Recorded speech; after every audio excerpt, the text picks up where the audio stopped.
Edward gets one kill back, but Cajun is just absolutely perfect in that position. 2-on-1 now. Edward finds Dupree. 5 seconds. All he has to do is stay alive.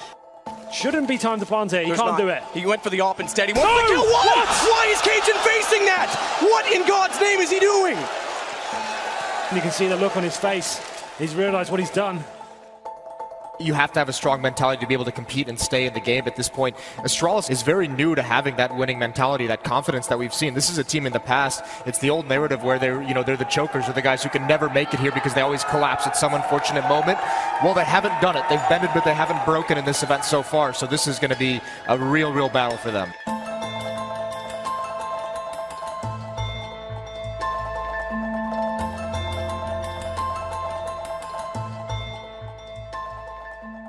Astralis always does well, but they have this curse of getting to the semifinals and then never being able to move forward.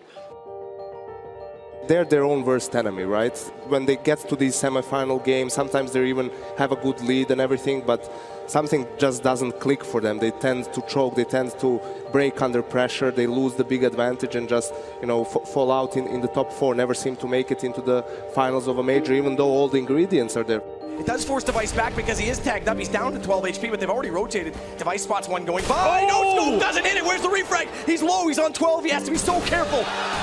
That's almost going to seal it. What an audacious play that was from Device to give his frag away like that. What a weird decision from him to run out. He could have given the information. He goes for a no-scope. It's so high risk.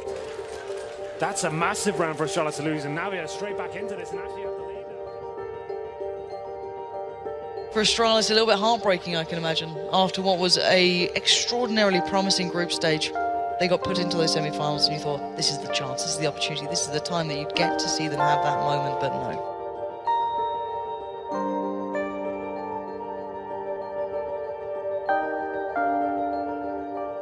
The team had been a top 4 in most of 2015 and 16. And we sort of dropped after I joined the team. We thought it was obvious to get a sports psychologist and try to work on our problems.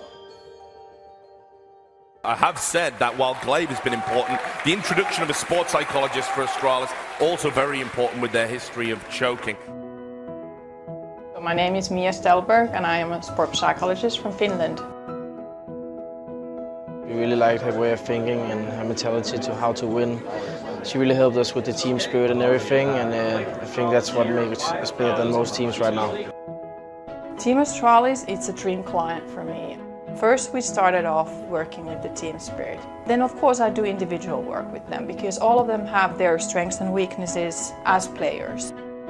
It's always day by day. You kind of like see in what kind of shape the boys are in, how they're doing. They're constantly developing, so you have to keep adapting to that as well. So all days are different. I do consider the boys being athletes, and that means that you have a certain kind of a lifestyle. So the boys in our team, they're running, they're jogging, they're going to the gym, they're watching what they eat. Yeah, it's extremely important to be fit. This is your first time making it to the grand finals. What is it like to finally break that semi-final curse?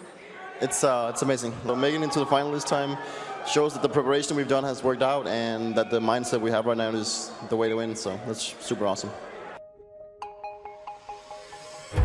The teams arrived over an hour ago, and I was able to have a quick chat with Zonic, and he says he agrees that Virtus.pro are a huge opponent, but last night the team met with their sports psychologist in preparation for today's grand final. He also shared that the sports psychologist has been meeting individually with the players, and that will be absolutely crucial as this is the players' first major grand final ever.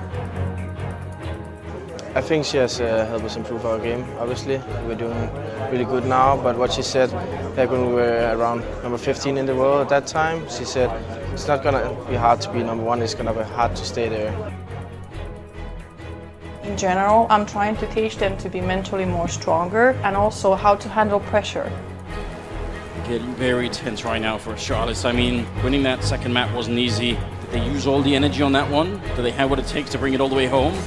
this retake is going to be very nearly impossible. With Taz up on the high ground, Astralis, they can try, but this is not going to be easy. Device will get a kill on Pasha. They're getting the spray on through. Device is creeping in, gets the flick on Neo and takes him down, and suddenly they're in a 2-on-3. And now it's just Bihali in the corner. They're going to get the full retake. Nobody even goes down.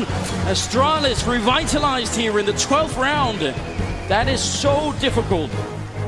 That's right, one more round. The first half was Virtus Pro's. The second half has been all about Astralis. This is incredible. Are we going to see it? Are Astralis going to break the curse? Are they going to win their first major, the first time they're in the finals? Finally, Pasha coming in with a refrag, but he's down. The bomb has been picked up by Dupree. They get the spray. Neo takes one, and Taz is there.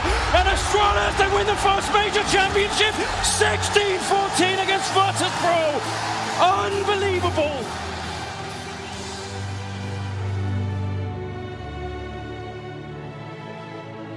In general, I think esports is very demanding. It's a hectic, stressful sport, and you can't lose your concentration, not for 1 second. I have the utmost respect for all esports athletes.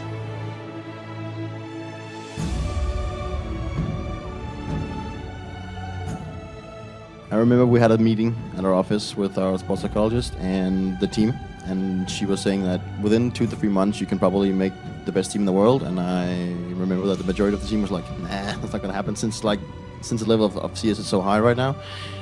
But we've come to understood that it has now happened, and what we are going to achieve now is that we want to remain here, and that is the tough part. So we're just going to keep going, keep grinding, keep practicing, keep improving, and then we'll hope that this year will be our year. For the boys to win the major is a dream come true. That was obviously something they have been dreaming of for a long time. Now the boys are #1 in the world. It's easier to get to that position, but it's more difficult to maintain that. So my job starts actually here.